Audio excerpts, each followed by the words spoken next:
You know, what did I fear? Right. Well, I grew up on the south side of Chicago, so down the street from Paul King, probably around the corner from you, I think. So, and I say that proudly.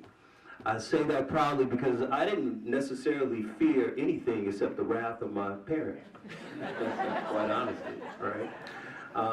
You know, did I experience some of the same things that some of the young men in the video experienced? Absolutely, right? Grew up in, I'll date myself, you know, the early 70s, 80s, southeast side, very segregated part of our city at that time. There were certain areas where we just did not go, right? You just did not venture into certain places. So, you know, but I didn't fear that because I knew the rules of engagement, right? You know, the scariest episode that I probably had to do with driving while black, right? On 86 in Stony Island, I got pulled over in my mother's car. I was 16 years old by plainclothes policemen. Told to lay on the ground and outstretch my arms and blah, blah, blah.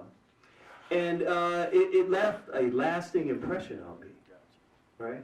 Because like many of these young men, I was articulate. I went to St. Ignatius.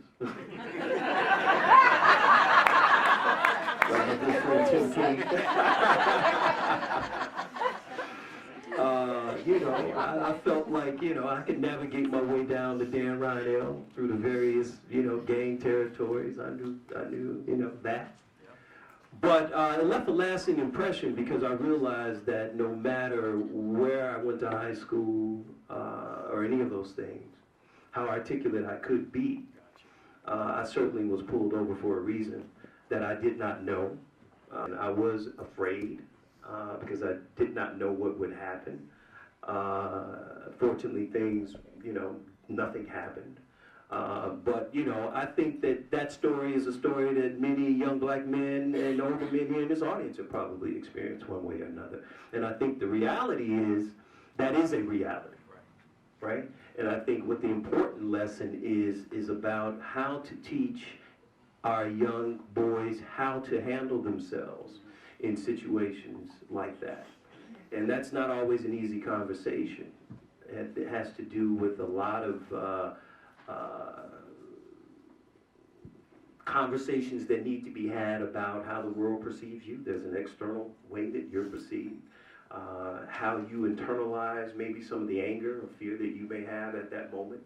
And more importantly, how your response in those very critical moments can have a lasting impression, or, you know, good or bad.